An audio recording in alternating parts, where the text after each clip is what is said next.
Jewels Foundation. And Nancy has a very unique take on men's health. Specifically, she tends to focus on young men's health and getting the word out about making sure that a certain part of your anatomy is healthy. And Nancy really likes humor. I have to, Dennis. Nancy has found that that's actually the best way to get this message through. That's right. Because what we do, Dennis, or what I do is I'm talking balls.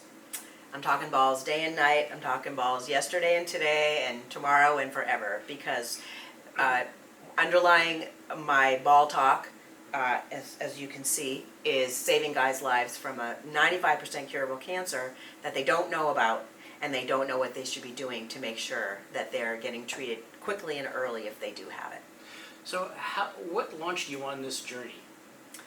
I had a wonderful boy in my life named Jaimeson Jones.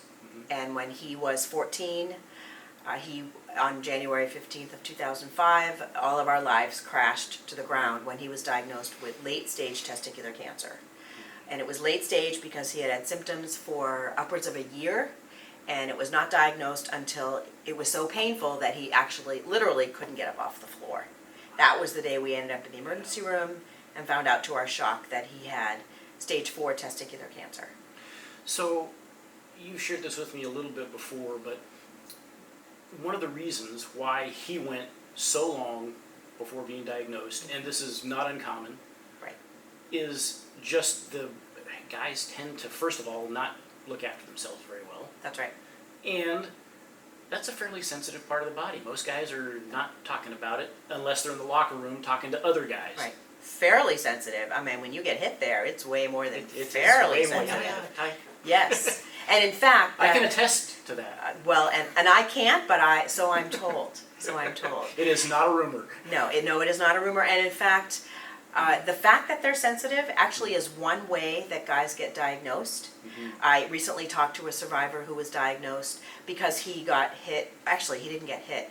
During a soccer game, he got hit not by a ball, but by another player who kicked him in the nuts. Oh.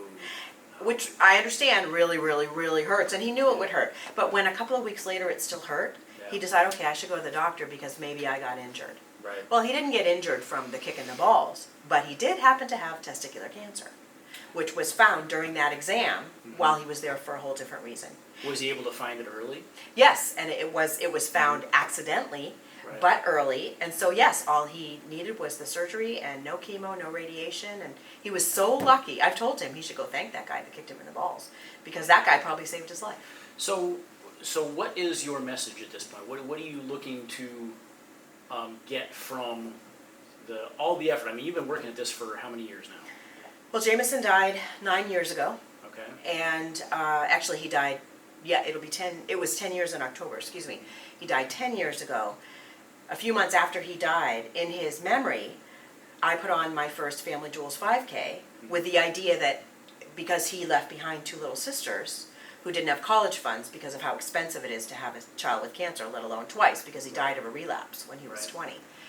I started a 5K in his memory and in his honor, the Family Jewels 5K, right after he died. But I still worked full time at that point. Yeah. We're about to put on our 10th 5K, and the message has always been like this.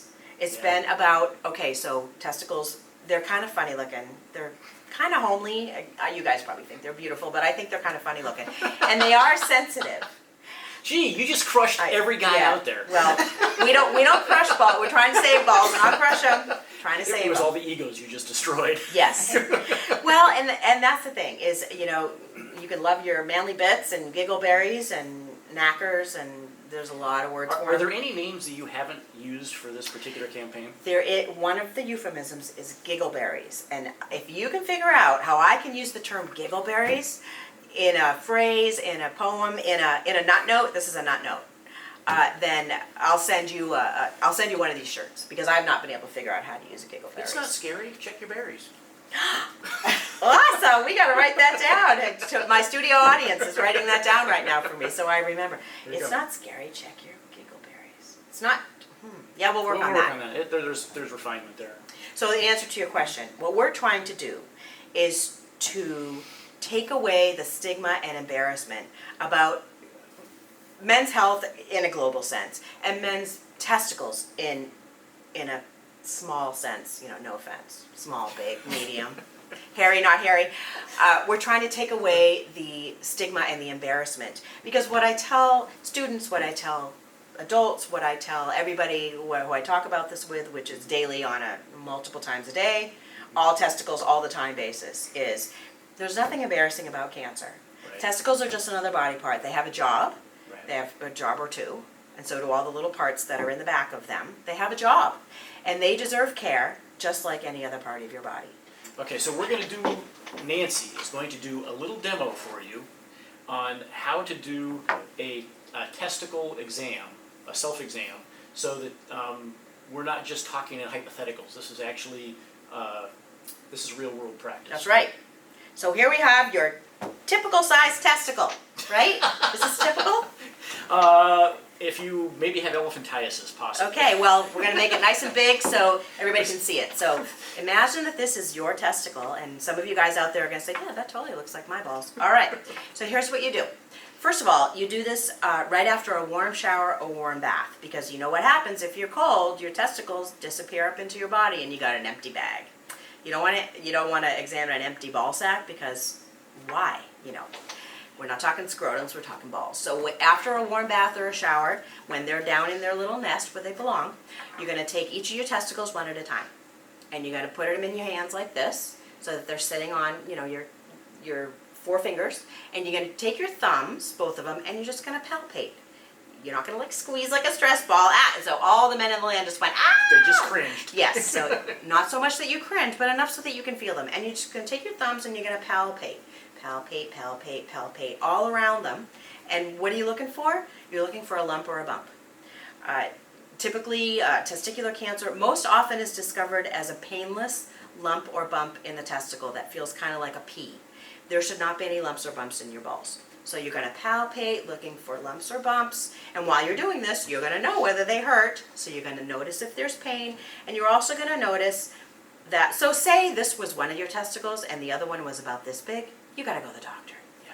They shouldn't be drastically different sizes. But if your other testicle's about this size, that's good. So you're going to notice the size, and then when you're down there again next month, because after watching this, you're going to vow to yourself and your partner and your family, I'm going to check my testicles every month.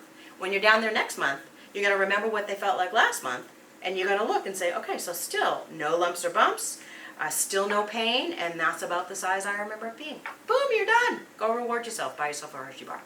Do that every month. That's what a self-check is. You cup it in your hands, you palpate with your thumbs, and you feel for lumps or bumps, pain, or dramatically changing size. That, my audience, is a testicular self-exam. And there, you've just been schooled. You've been schooled. Should we talk pie? Should we talk 5K? Yeah, let's tell them the important stuff that's coming. All right. So what's coming? Now that you've all learned how to do a self-check. See, now that I have a ball in my hand, now you're going to have to watch me wag it around. So you're not going to forget this very soon. Our premier fundraiser, annual fundraiser, is coming up on March 14th, and that is the Family Jewels Pie K. Pie is featured because my boy had a Pie Day birthday. So what I will offer to you, our testicular self-check exam, newly knowledgeable global audience, is if you pledge to do a self-check, if you pledge to do a self-check and then you do it, and then you either drop me an email at savingguyslives@gmail.com, or you use the contact in our website, which is family-jewels.org, and you let us know that because you saw this, you are now doing self-checks. You, sir, will win a certificate for a free pie at the Family Jewels Pie K. I will send it to you, you will show up, and you will be handed a free, homemade from scratch, amazing pie. So what do you have to do? It's going to cost you nothing. So if you start doing self-checks and you let me know that, you're going to go home with a pie. And I'll look forward to seeing you March 14th at the Family Jewels Pie K. But what I know for a fact is that my boy died of embarrassment. And the way I know that is that he was diagnosed at age 14, into remission at 15, and then enjoyed 3 years of high school while he was in remission. Okay. and then relapsed another year later at 4.5 years. While he was in high school, he said to a female friend, which I didn't find out until years after he died, he said about his late testicle is, it just kept getting bigger and bigger, but I was too embarrassed to tell my mom. So I can legitimately and realistically and truthfully say that Jaimeson Jones died of embarrassment. He had symptoms for upwards of a year. If he had told us right away that his testicle was swelling and had been found at stage 0 or stage 1, which is before it breaks out and brings the party to the rest of his body, which is what it did, he'd be turning 30 on March 14th, and he'd probably be married with a couple kids and teaching high school social studies. So what are the stats? I mean, my understanding is that this typically really impacts younger men. Yes, it is the number one solid tumor cancer, so not a blood cancer, but number one solid cancer in guys in this country from age 15 to 35, and globally from age 15 to 44. It is a young man's cancer. So what are the odds of finding it early? How often does that happen? What I can tell you is that of all the cases, there are almost 10,000 cases a year in this country diagnosed. At the time of Jameson's diagnosis, 15 years ago, there were 7,500 cases. So the incidence is growing. More and more guys are being diagnosed with it. Right. About over 400 guys a year in this country alone die of it. Of those 400 deaths, half of those guys are 20 to 33. So they are dying in the beginning of the prime of their lives. Yeah. The beginning of the prime of their lives. Although infants can get it and have gotten it. Infants have been born with it. And older men can get it. You're not immune. Sorry, if you're over 35 or over 44, you're not immune. Once you hit 60 and 70, then you're more talking about the prostate cancer risk. But it is a young men's cancer. So half of the guys die between 20 and 33. Of the 10,000 cases a year, half of those cases are not diagnosed until the cancer has already metastasized, meaning this 95 to 98% curable cancer ain't 95 to 98% curable anymore. Jameson's tumors were up to here. Is that right? His surgical scars went from his groin and progressed all the way up his body to here. Wow. Because he waited a year with the symptoms, and so he was stage 4. That's not, in fact, he had about a 0.5% chance of surviving the first time. So how are you going about getting the message to the younger guys who need to hear this? I am talking about men's gonads all the time, every day. My friends, my board, my fellow Chamber of Commerce members, my Rotary Club members, friends can tell you that I pretty much talk balls all the time. Nancy has more balls. I can tell you she has more balls than any woman I know. I don't keep them. I just talk about them and then I give them back. Yes, I do. So I'm talking about it. I'm teaching in high school health classes. Right. We're doing health events, legislative health day events down in Olympia, which is our state capital. We'll be asking the governor again this year to proclaim April to be Testicular Cancer Awareness Month in Washington because it is nationally. We are one of our newest endeavors is we are participating in April 7th is the National Check Your Balls Day. So we'll be launching. We are launching with. That could get really intriguing. Well, what we're doing, what we'll be coming up with an event for this is actually one of the founders of that event. His name is Greenspan, Jason Greenspan. When he was in college, he organized a self-check day where all these people got together and all checked their balls at the same time, and he's actually in the Guinness Book of World Records. The biggest number of men checking their balls at one time at one place in the U.S. You can look it up. So Jason is doing it, and another survivor, Thomas Cantley, who famously rolled a gigantic testicle across Canada to bring out awareness about self-checks. So the two of them have this campaign, and the Family Jewels Foundation is their newest partner. So we'll be advocating that. So we get involved nationally, we get involved with our legislature. I'm in high school classes, and I put out a lot of social media about it. We're going to go national in as many ways and as quickly as we can, because there is not one national movement about testicular cancer like there is about breast cancer and other cancers. They still just don't want to talk about it. One thing I'm curious about now didn't Lance Armstrong have testicular cancer? Wasn't that the same thing he had? Yes, and in a way, Lance Armstrong helped us save Jaimeson the first time. Okay. Because when he was first diagnosed, because one of the first things the family did was research, because we all get our information on the internet now, right? For Right. better or for worse. Yeah. And of course, you want to go to the pages that you can count on, the ones that have a good history, that you can check out the facts. Well, what we did was, Lance Armstrong's cancer was recent enough in time that we researched what he had done, and most importantly, where he treated. Because what's really important about cancer is that you get treated where they treat your cancer. You want to go to what we call a center of excellence, where they treat your cancer, and there are probably a handful around the country. Well, Lance Armstrong treated in Indianapolis at Indiana University, where Dr. Larry Einhorn still practices, God bless him, at age 75. Dr. Einhorn is the one who invented the cure for testicular cancer. He's the one who flipped the statistics from being a sure death sentence to being almost all the time curable. So Jaimeson had multiple consultations in Indianapolis when he was first diagnosed. They quarterbacked his chemotherapy, which he had here in Seattle, and all of his surgeries were done in Indianapolis with Dr. Einhorn's surgeons. Yeah. So we have him to thank for that. And he was actually one of Jameson's heroes. Jaimeson got to meet him when he and I both participated in a Livestrong event down in Portland. And so we have pictures of him with Lance, which was important to him, because Lance had Mets to the brain and he survived, and so did Jaimeson the first time. Jaimeson didn't have Mets to the brain, but he had very advanced cancer like Lance did.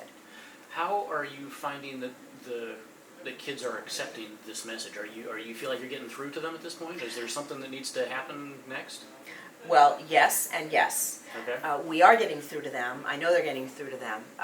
One of the health teachers that I teach for in the Seattle Public Schools requires her students to do a written evaluation after my talk. Mm-hmm. We are going to be instituting a pre-test and a post-test, so we'll have those Oh, wow. ourselves. Fantastic. But she makes them do a written evaluation, and she sends me copies of those without the kids' names. And I've seen message after message after message of, I never knew this before, I didn't know testicles could get cancer, I'm going to start checking my own balls every month like you suggested. And what's also important is we're getting evaluations from girls. Oh, wow. And I'll tell you what they said, and then I'll tell you why that matters. The girls are saying, I never knew this, I'm going to tell all my guy friends. Oh, Because, cool. girls have guy Oh, you friends. bet. And Well, they have much more power over young men That's than right. anybody else. And that was the second point I was going to make. Absolutely. I once taught in a STEM global health class, and unlike what you might expect, or what had happened 10 years ago, the teacher said, oh, but this is at Juanita High School. She said, oh, but 90% of the students are girls. I'm thinking, that's awesome, in a STEM Fantastic. class, I know. Yeah. Is that a problem? And I said, no, that's perfect. Yeah. Because here's why it's perfect. You just made one point. Guy after guy after guy, man after man, survivor after survivor has told me, if my wife, my girlfriend, my partner had not made me go to the doctor, my plan was to continue to keep waiting and I'd be dead. Right. And so women tend to be the ones who drag their partners to the doctor when they're complaining that they've got pain and they're not going, or she sees something. Just like breast cancer, half the cases of testicular cancer are discovered not by the guy, but by his sexual partner. Yeah. So that's important. Well, having perspective helps. Well, yes, and the other reason that it's important is because those girls, those high school girls, those junior high girls, those Girl Scouts, those athletes, whatever type of group I happen to be in front of, church groups, they are eventually going to be either moms or girlfriends or coaches or teachers, or they're going to be a person who has a young man in her life that she loves or cares about. Right. So they need to know just as well as the guys. So that means everybody needs to know. Every single person needs to know. And I talk to everyone. As I like to say, I will talk to any group that will have me, that I can open the door to, that I can get invited to, or that I can bribe because I bring snacks. So I'm gonna maybe take a little bit of a detour here, Okay. and I'm gonna ask a different question. Mhm. We've talked in the past about how the challenge has been getting into some of the schools. Yes. Okay. Is that still proving to be a challenge? It's proving to be a challenge in that I am one person with only so much time, and so you can try and not get in. Yeah. And the way I have found to get in is through people I know. I'm in the Seattle Public Schools because a friend of mine works for SPS administration. Okay. So I made a presentation to a bunch of health teachers down at admin down in Soto in Seattle, and now I'm in 4 different Seattle high schools.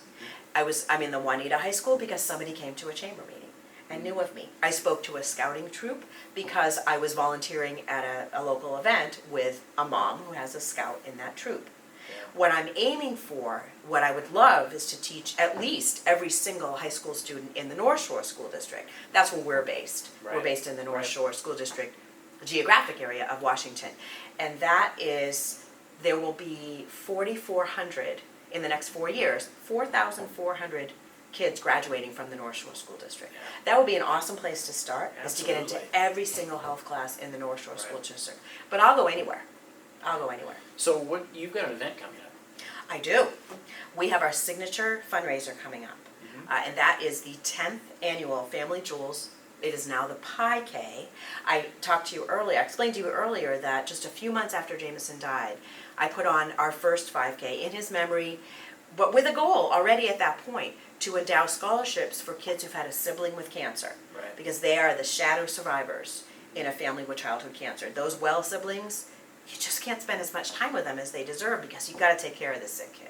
And that's heartbreaking to the whole Yeah, family. Absolutely. So that's why we've been dedicated to siblings of kids with cancer since 2011. Yeah. What has germinated more organically, to use a couple of plant metaphors, is this obsession I have with teaching about testicular cancer. So what we've done with the Family Jewels, originally 5K, was we bring people on for a really fun run. It's a 5K trail run, a 1 mile trail walk, or a 0K, just sit on your behind and eat pie. And yes, you can register for the 0K, and we have people doing it.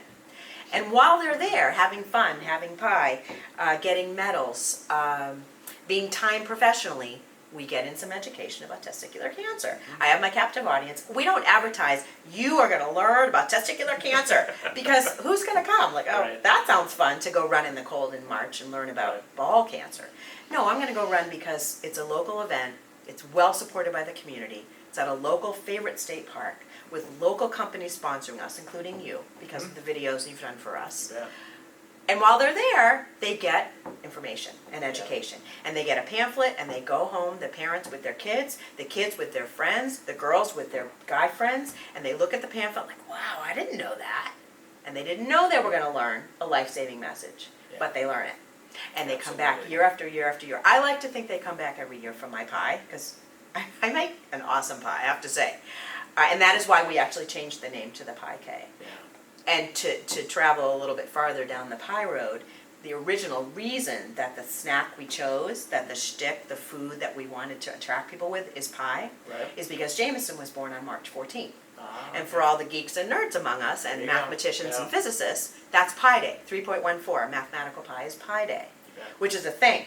Yeah. So, in fact, this year, our 10th annual, our race occurs on Pi Day, That's fantastic. on the day that Jaimeson should have been turning 30. Yeah. Instead of dying at 20. So pie, you like pie? Everybody gets their own personal size pie, and we have a table full of pie, and we do pie. That's why. We do whatever it takes to attract people to our events, be they speaking at a scout troop, putting on a 5K, putting on our second major fundraiser, which is our Family Jewels Kenmore Ball Crawl. You like beer? Come to a ball crawl. Why is it called a ball crawl? I don't care, I like beer. But when you get there and you drink your beer, you're also getting educated about ball cancer. And you walk away thinking, wow, I didn't know I was going to learn about that, but I got to go talk to my kids. Okay, then we win. You may have noticed that Nancy has one thing on her mind. I do.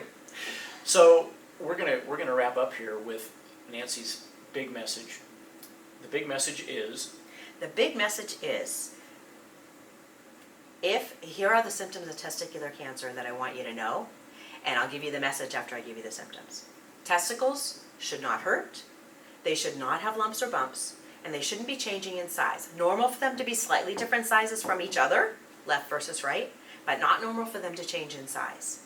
Here's the takeaway. When you are down there, and if you are a guy, I know you're down there all the time. When you're down there, at least one time a month, go down there with a purpose. And have your purpose be, okay, I'm gonna only think about my balls for just a couple seconds. I'm gonna check them, I'm gonna palpate them, I'm gonna look for lumps or bumps. I'm gonna admit to myself whether they're hurting. And I'm going to see whether they're swelling or shrinking, whether they're changing. And here's your takeaway. If you're ever doing that, when you've done that, now that you've decided, that's a good message, I'm gonna start checking my balls every month, I'm gonna do that. If you ever notice that there's been a change, the takeaway is, please don't wait. Don't wait. One of the types of testicular cancer doubles in size, every 10 to 30 days. Waiting is really a bad idea with testicular cancer. If you notice a change in your balls, don't wait. Get yourself to a doctor.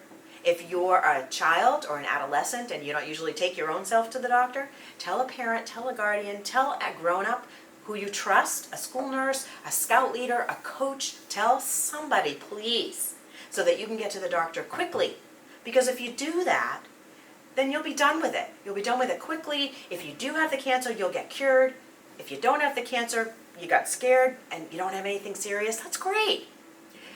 But if you wait, then you can be like my beloved stepson, who died before he even started his life, after his first year of college, because he did wait, because he just kept waiting for it to go away, and it didn't. So my takeaway message is, take care of your balls like you take care of everything else. Take care of them. And if you notice, and you know, something's off, something's different, please don't wait. Get yourself to your primary care person, primary care physician, primary care provider, and get a check. And you know what? Don't die of embarrassment. You're too important. That's fantastic. Thank you, Nancy. Okay? Thank you so much.